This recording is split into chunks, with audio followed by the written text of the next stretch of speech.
নির্বাচন সংগ্রামের ১.৫ যুগ পেরিয়ে কাল ফিরছেন তারেক রহমান। সার্বিক নিরাপত্তায় কয়েক হাজার পুলিশ, প্রস্তুত সংবর্ধনা মঞ্চ।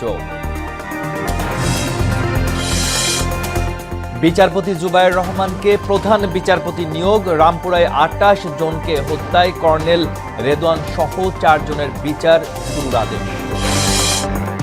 বড় শুভদিন উপলক্ষে খ্রিস্টান পল্লীতে উৎসবের আমেজ। গির্জায় গির্জায় শেষ মুহূর্তের প্রস্তুতি।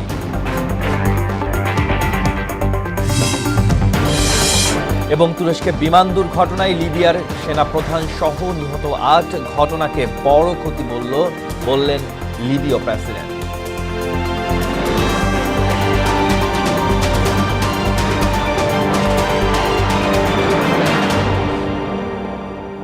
আসসালামু আলাইকুম, সবাইকে মোহনা সংবাদে স্বাগত। শুনছিলেন শিরোনাম, আর পুরো সংবাদের সাথে আছি আমি আসাদুজ্জামান।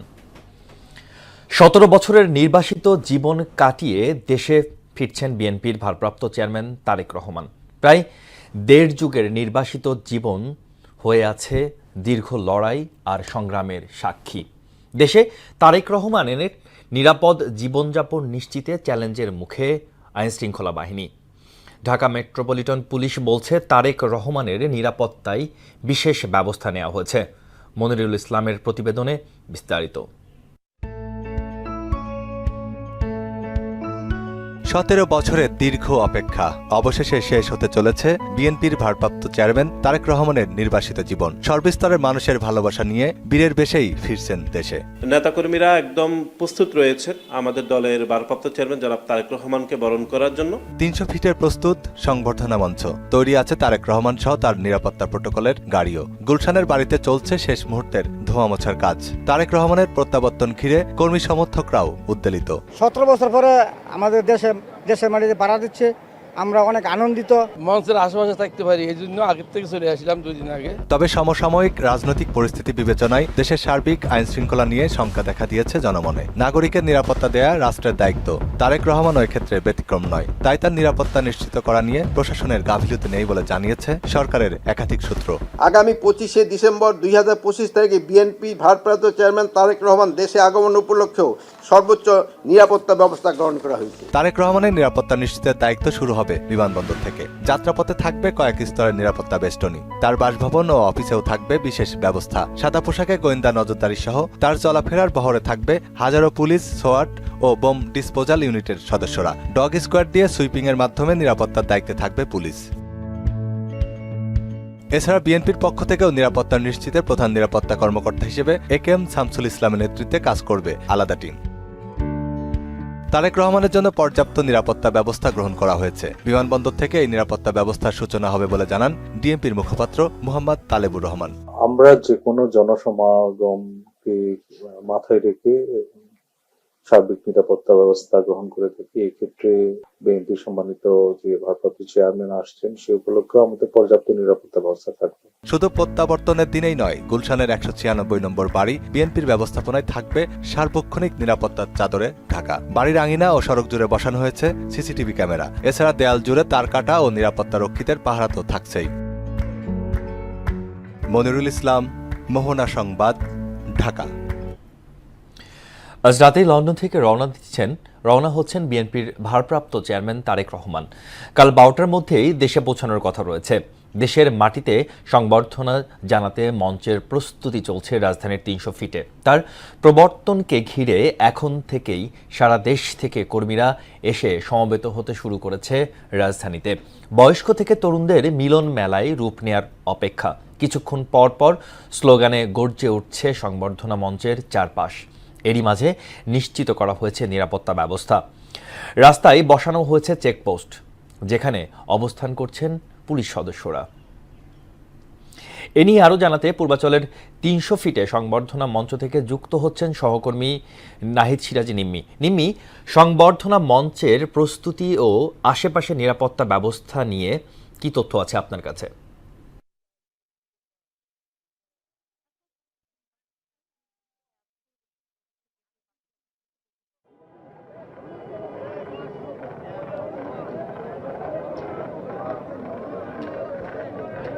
আসাদ, ধন্যবাদ আপনাকে। আমি এই মুহূর্তে আছি বিশ্ব রোড থেকে পূর্বাচলমুখী যে 300 ফিট রোড রয়েছে সেখানে, এবং সেখানেই কিন্তু যারা তারেক রহমানকে যে সংবর্ধনা দেওয়া হবে সেই সংবর্ধনার জন্য মঞ্চ তৈরি করা হচ্ছে, এবং এই মঞ্চ তৈরির কাজ কিন্তু আজকে ভোররাত নাগাদ ভোররাতের মধ্যেই আসলে শেষ হবে, এমনটাই সংশ্লিষ্টরা 48 ফুট 36 ফুট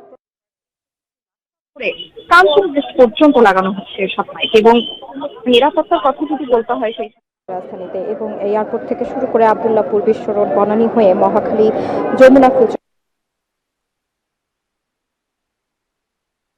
জাইদুর রহমান, যার ফলে মঞ্চের সামনে ও দুই সাইডের নিরাপত্তার জন্য 25 ফুট থেকে 30 ফুট পর্যন্ত কিন্তু একটি বিশেষ ব্যারিকেডের ব্যবস্থা করা হয়েছে, এবং ব্যারিকেডের বাইরে উভয় পাশে নেতাকর্মীরা তারেক রহমানকে মূলত শুভেচ্ছা জানাবেন, এবং সকল ও দুই সাইডের নিরাপত্তার জন্য যে 30 ফুট পর্যন্ত কিন্তু একটি দেখে বাধা দেবেন, এবং আগামীকাল 1:45 মিনিটে কিন্তু পা রাখবেন, এবং শেষ হবে তার যে 70 বছরের নির্বাচিত জীবন, এবং যার ফলে তাকে সংবর্ধনা দিতে কিন্তু সারা দেশ থেকে দলের আগামীকাল 11:45 মিনিটে কিন্তু তিনি বাংলাদেশের মাটিতে পা রাখবেন, এবং শেষ হবে তার দীর্ঘ 17 বছরের নির্বাচিত জীবন, এবং যার ফলে তাকে সংবর্ধনা দিতে কিন্তু সারা দেশ থেকে দলের যে নেতাকর্মীরা রয়েছে এবং যে সুধীজনরা রয়েছে তারা কিন্তু সকলেই ইতোমধ্যেই এখানে এসে জড়ো হতে শুরু করেছেন, এবং তাদের একটাই প্রত্যাশা তারেক রহমান তার বাবার মতোই আদর্শে দেশ পরিচালনা করবেন। তো এই ছিল আমার কাছে রাজধানীর 300 ফিট থেকে তারেক রহমানের মঞ্চ তৈরির যে প্রস্তুতি তার সর্বশেষ। নিম্মি, আপনাকে ধন্যবাদ। নিম্মির আমাদের সাথে 300 ফিট থেকে যুক্ত ছিলেন নিম্মি। দেশে ফেরার পর আগামী 26শে ডিসেম্বর শহীদ প্রেসিডেন্ট জিয়াউর রহমান কবর জিয়ারত করবেন বিএনপির ভারপ্রাপ্ত চেয়ারম্যান তারেক রহমান। সেই দিনই জাতীয় স্মৃতিসৌধে যাবেন তিনি। এরপর 27 ডিসেম্বর ইনকিলাব মঞ্চের মুখপাত্র শহীদ ওসমান হাদির কবর জিয়ারত করবেন তারেক রহমান। দুপুরে এক ব্রিফিংয়ে এসব কথা জানান বিএনপির স্থায়ী কমিটির সদস্য সালাউদ্দিন আহমেদ। আচ্ছা, সরাসরি তার চিকিৎসাধীন গুরুতর অসুস্থ মা, বাংলাদেশের অভিভাবক দেশনেত্রী বেগম খালেদা জিয়াকে দেখতে হাসপাতালে যাবেন। যেতে চান তার পিতা মহান স্বাধীনতার ঘোষক শহীদ জিয়ার মাজার জিয়ারতে। জাতীয় সংসদ নির্বাচনের প্রার্থীদের নিরাপত্তা ও সার্বিক পরিস্থিতি নিয়ে প্রধান নির্বাচন কমিশনার ও SM নাসির উদ্দিনের সঙ্গে বৈঠক করেছেন জাতীয় নাগরিক পার্টি এনসিপি। দুপুরে 12টায় নির্বাচন ভবনে বৈঠক করেন দলটির মুখ্য সমন্বয়ক নাসির উদ্দিন পাটোয়ারি ও যুগ্ম সদস্য সচিব জহিরুল ইসলাম মুসা। নির্বাচনের মাঠে সার্বিক নিরাপত্তার বিষয়ে আলোচনা হয়েছে।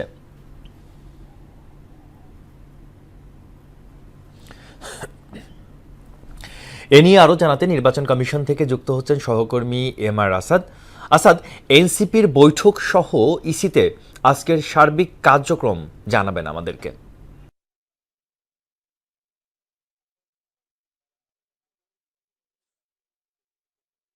আসাদ, বেলা 12টার দিকে জাতীয় নাগরিক পার্টি এনসিপির একটি প্রতিনিধি দল প্রধান নির্বাচন কমিশনারের সঙ্গে সাক্ষাৎ করতে নির্বাচন ভবনে এসেছেন, এবং তারা এই প্রায় 1 ঘন্টা ব্যাপী বৈঠক করেছেন, এবং বৈঠকের পর এখন কিছুক্ষণ আগেই তারা নির্বাচন কমিশনের যিনি সিনিয়র সচিব রয়েছেন তার কক্ষে প্রবেশ করেছেন, এবং আজকে আমরা যতটুকু জানতে পেরেছি তাদের আলোচনার মূল বিষয়টি ছিল মূলত দেশে যে ক্রমবর্ধমান দেখা যাচ্ছে যে আইনশৃঙ্খলা বাহিনীর যে আমরা দেখছি আইনশৃঙ্খলা পরিস্থিতির মূলত আসলে যে অবনতি তারা দেখছেন, এবং বিভিন্ন হত্যাকাণ্ডের ঘটনা ঘটছে, গুলিবর্ষণের ঘটনা ঘটছে, হত্যা চেষ্টার ঘটনা ঘটছে, সেটা নিয়ে তারা আসলে প্রধান নির্বাচন কমিশনের কাছে তাদের উদ্বেগ জানাতে এসেছেন। এবং এছাড়াও যেহেতু আপনি জানেন যে তফসিল ঘোষণার পর থেকে আসলে প্রত্যেকটা রাজনৈতিক দলকে তফসিলের আওতায় আচরণবিধি মেনে চলতে হয়, এবং যেহেতু জাতীয় নাগরিক পার্টি একটি নতুন রাজনৈতিক দল, সুতরাং এক্ষেত্রে একটি তাদের জন্য আচরণবিধিটা মেনে চলা এবং সেটা তাদের জন্য একটি চ্যালেঞ্জ হিসাবেই কিন্তু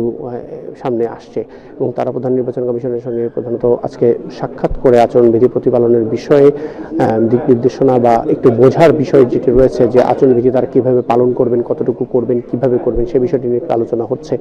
এছাড়াও যে বিষয়টি আসলে তারা বলছেন যে লেভেল প্লেইং ফিল্ডের বিষয়টি তারা বারবার বলছেন, যে আসলে বড় রাজনৈতিক দল, ছোট রাজনৈতিক দলের যে সমীকরণ বাংলাদেশের রাজনীতির মাঠে রয়েছে, সেটি থেকে তারা চান যে আসলে এনসিপি কিংবা আরও যে নতুন রাজনৈতিক দলগুলো আছে, ছোট রাজনৈতিক দলগুলো আছে, তারা যেন আসলে বড় রাজনৈতিক দলের মতোই সমান সুযোগ সুবিধা পান, সে বিষয়টি তারা জানিয়েছেন। এছাড়া আপনি জানেন যে এর আগে সর্বশেষ জাতীয় নাগরিক পার্টি নির্বাচন ভবনে এসেছিল, তাদের নিবন্ধনে, রাজনৈতিক দলের যে নিবন্ধন, সেই নিবন্ধনের যে মূল সার্টিফিকেট সেটি নেয়ার জন্য। তো আজকে কিছুক্ষণের মধ্যে হয়তো তারা ব্রিফ করবে, তখন আমরা জানতে পারবো, যে পরবর্তীতে আপনাকে আরও জানাতে পারবো তথ্য, যে তাদের আসলে আলোচনার বিষয়বস্তু আর কি কি ছিল। তো আসাদ, এখন পর্যন্ত আমার কাছে এই ছিল সবশেষ তথ্য। আসাদ, আপনাকে ধন্যবাদ। ইসি থেকে আমাদের সাথে যুক্ত ছিলেন আসাদ। আপিল বিভাগের বিচারপতি জুবায়ের রহমান চৌধুরীকে দেশের প্রধান বিচারপতি নিয়োগ দিয়ে গেজেট জারি করেছেন সরকার। সকালে রাষ্ট্রপতির আদেশক্রমে আইন মন্ত্রণালয় থেকে গেজেট জারি করা হয়। মঙ্গলবার দেশের ২৬তম প্রধান বিচারপতি হিসেবে জুবায়ের রহমান চৌধুরীর নিয়োগ চূড়ান্ত করেন রাষ্ট্রপতি। বঙ্গভবনে আগামী ২৮ ডিসেম্বর নতুন প্রধান বিচারপতি শপথ গ্রহণের কথা রয়েছে। সংবিধান অনুযায়ী ৬৭ বছর পূর্ণ হওয়ার আগেই ২৭ ডিসেম্বর অবসরে যাচ্ছেন দেশের ২৫তম প্রধান বিচারপতি ডক্টর সৈয়দ রেফাত আহমেদ।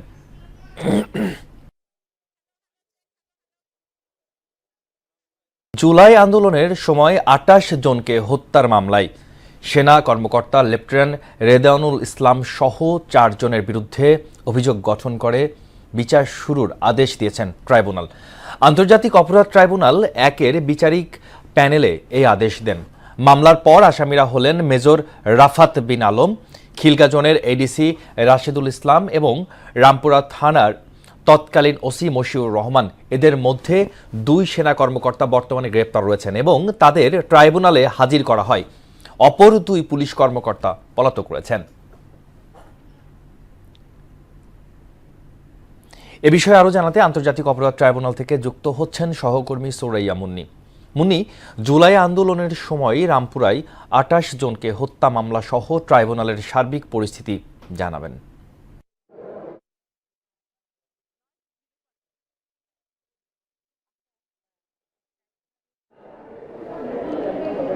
আসাদ, ট্রাইব্যুনালে কিছুক্ষণ আগে চিফ প্রসিকিউটর তাজুল ইসলাম উনি যেটা বলেছেন সেটা হচ্ছে যে ২৪শে যে ২৮ জন গণহত্যা হয়েছে রামপুরায়, তো এদের এই গণহত্যার মধ্যে কিন্তু বিজিবি এক কর্মকর্তা ছিলেন। উনি তার সুটগান টাক করে কিন্তু তাদেরকে আঘাত করে, কিন্তু একটা পর্যায়ে দেখা যায় যে তার আঘাতে কিন্তু ২৮ জন নিহত হয়েছেন। উনি এটা দাবি জানিয়েছেন, কিন্তু তারই পরবর্তীতে দেখা গেছে যে বিজেপির পক্ষে যে আইনজীবী ব্যারিস্টার উনি কিছুক্ষণ আগে বললেন যে সেটা সম্পূর্ণ বানোয়াট কথা। কিন্তু উনি যেটা বলছেন যে কোনো বিজেপি এরকম ঘটনা ঘটায়নি বা এটা হচ্ছে কোনো তথ্য বিভ্রাট বা এ জাতীয় কোনো ঘটনা ঘটতে পারে। তো এটা নিয়ে পাল্টাপাল্টি কথা হচ্ছিল। তো এখানে উনি যেটা বলেছেন যে এই নিয়ে আরও তথ্য বিশ্লেষণ দরকার এবং আরও বেশি সংশ্লিষ্টতা দরকার, যেখানে আরও বেশি তদন্ততার দরকার, কিন্তু একটা মানুষও যেন এতে করে কোনো বিনা অপরাধে যেন জেল না খাটে বা আদালতে কোনো রকম শাস্তি ভোগ না করে। তো এক্ষেত্রে ওনারা পরবর্তীতে যে আদেশ দিয়েছেন সেটা আদেশ শুনানি হবে, সেটা হচ্ছে আগামী জানুয়ারির ২০ তারিখে পরবর্তীতে একটা আদেশ শুনানি হওয়ার কথা, এটাই জানিয়েছেন। তো এই ছিল এখনকার মতো সর্বশেষ। আসাদ, আমরা পরবর্তীতে আবার আপনার সাথে যুক্ত হব। মুন্নি, আপনাকে ধন্যবাদ। শুভ বড়দিন উপলক্ষে খ্রিস্টান পল্লীগুলোতে বইছে উৎসবের আমেজ। খ্রিস্টান ধর্মাবলম্বীদের সবচেয়ে বড় ধর্মীয় উৎসব উদযাপনকে ঘিরে রাজশাহীর গির্জাগুলোতে চলছে শেষ মুহূর্তের প্রস্তুতি। দেশের বিভিন্ন স্থানের গির্জায় চলছে সাজসজ্জা ও পরিষ্কার পরিচ্ছন্নতার কাজ। রঙিন ফুল, আলো ও আলপনা সহ আলোকসজ্জায় সাজানো হচ্ছে গির্জার ভেতর ও বাইরের অংশ। বড়দিন উপলক্ষে বিশেষ প্রার্থনা সভা, ধর্মীয় গান ও নানা কর্মসূচির আয়োজন করা হয়েছে। এবার উৎসবমুখর পরিবেশে বড়দিনের উদযাপনের অপেক্ষায় খ্রিস্টান সম্প্রদায়। অনেকেই আসে, অনেকে গেস্টরাও আসে, তাদেরকে যেন একটা সুন্দর একটা এনভায়রনমেন্ট আমরা গিফট দিতে পারি, এটার জন্য আসলে আমরা অক্লান্ত পরিশ্রম করছি রাত দিন।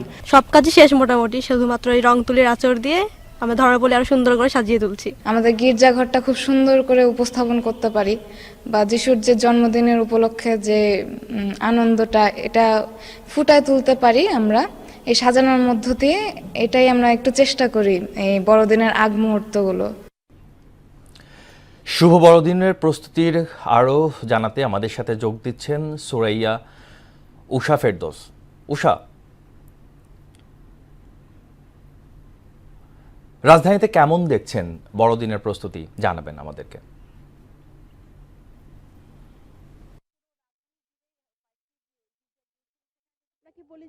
আমরা পুরো রাজধানী জুড়েই কয়েকটি গির্জায় গিয়েছি এবং সেখানে দেখেছি যে সবগুলি গির্জা হচ্ছে শেষ মুহূর্তের প্রস্তুতি, এবং হচ্ছে সেখানে যে উৎসব মুখর পরিবেশ এবং হচ্ছে যিশুর যে বাণী, যে শান্তির যে বাণী, সেটা ধারণ করে ভক্তরা হচ্ছে এখন থেকেই গির্জায় গির্জায় ঘোরাঘুরি করছেন এবং আসছেন। কেউ হচ্ছে প্রার্থনায় অংশ নিচ্ছেন এবং হচ্ছে মূল প্রার্থনা শুরু হবে সন্ধ্যায়। তো আমি যদি আপনাকে এই যে তেজগাঁ যে ধর্মপল্লী আছে সেখানে একটু ঘুরিয়ে দেখানোর চেষ্টা করি, যে আপনাকে দেখাই যে হচ্ছে এই যে আলোক সজ্জা থেকে শুরু করে যে স্টার, শান্তির প্রতীক যে স্টার, সেটি তোলা হয়েছে এবং হচ্ছে যে মা মেরির যেই হচ্ছে প্রতিকৃতি, সেখানে হচ্ছে আলোক সজ্জার যেই সৌন্দর্য সেটি হচ্ছে দেখানোর চেষ্টা করেছি। এবং আপনি জানেন যে হচ্ছে যিশুর জন্মই হয়েছিল মানবতার বার্তা নিয়ে। 2000 বছরেরও আগে ফিলিস্তিনের বেথেলহেম শহরে জন্ম গ্রহণ করেন যিশু।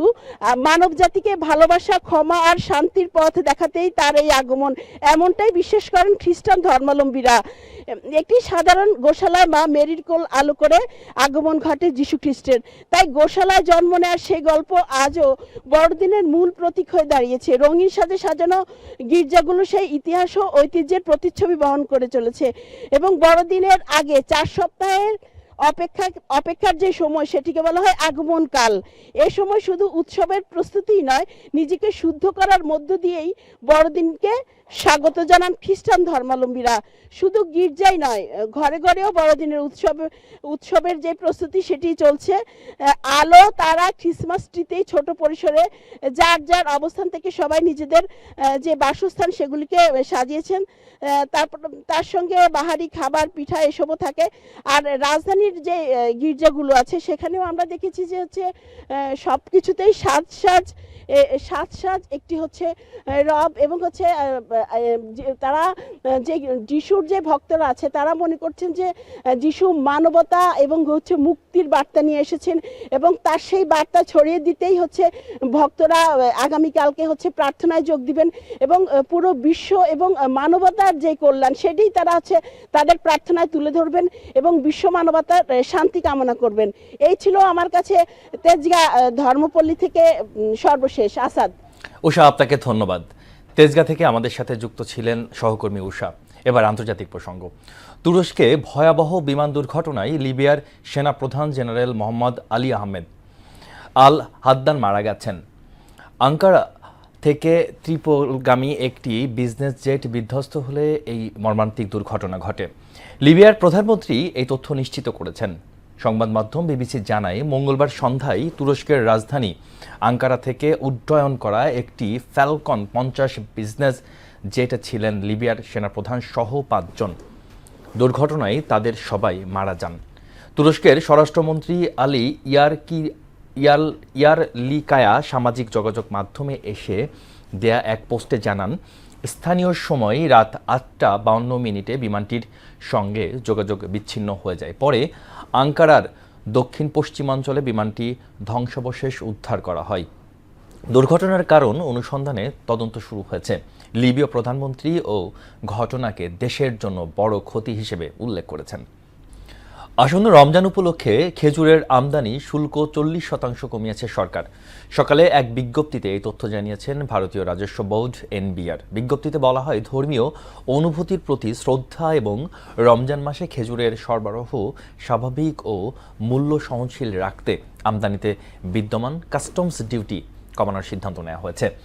এছাড়া গেল বাজেটে আমদানির পর্যায়ে অগ্রিম আয়কর সংক্রান্ত বিধিমালা সংশোধনের করে খেজুর সহ সব ফল আমদানির উপর প্রযোজ্য অগ্রিম আয়কর 10% থেকে কমিয়ে 5% করা হয়েছে।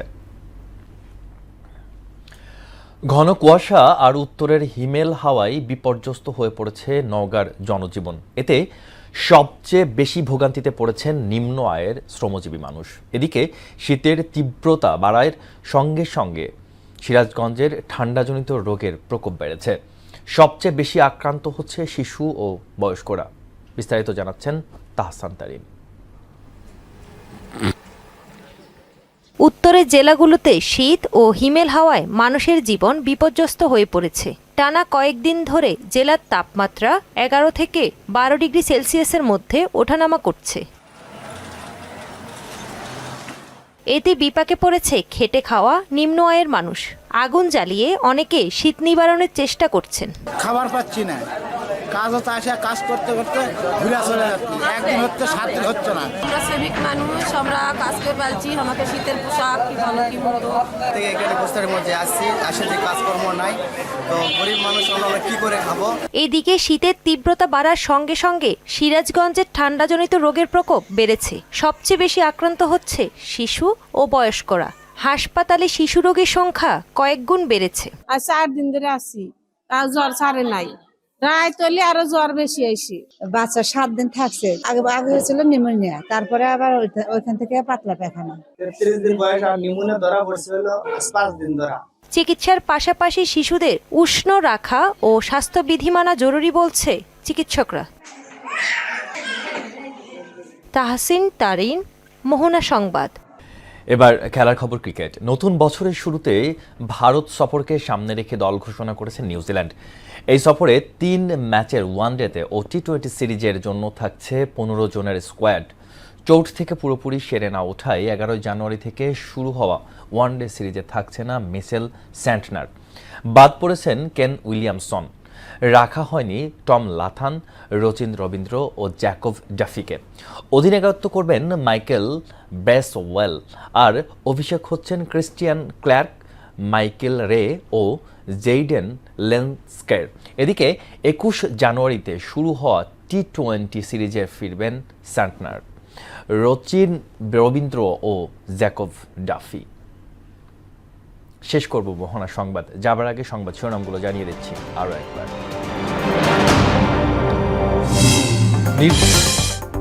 নির্বাচন সংগ্রামের 1.5 যুগ পেরিয়ে কাল ফিরছেন তারেক রহমান। সার্বিক নিরাপত্তায় কয়েক হাজার পুলিশ, প্রস্তুত সংবর্ধনা মঞ্চ। বিচারপতি জুবায়ের রহমানকে প্রধান বিচারপতি নিয়োগ। রামপুরার 28 জনকে হত্যায় কর্নেল রেদওয়ান সহ 4 জনের বিচার শুরুর আদেশ। শুভ বড়দিন উপলক্ষে খ্রিস্টান পল্লীতে উৎসবের আমেজ। গির্জায় গির্জায় শেষ মুহূর্তের প্রস্তুতি। এবং তুরস্কে বিমান দুর্ঘটনায় লিবিয়ার সেনাপ্রধান সহ নিহত 8। ঘটনাকে বড় ক্ষতি বললেন লিবীয় প্রেসিডেন্ট।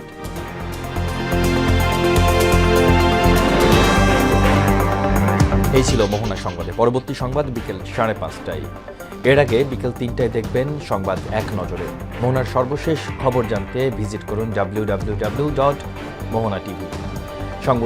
সংবাদ দেখতে পারেন ফেসবুক, ইউটিউব। এতক্ষণ সঙ্গে থাকার জন্য ধন্যবাদ সবাইকে।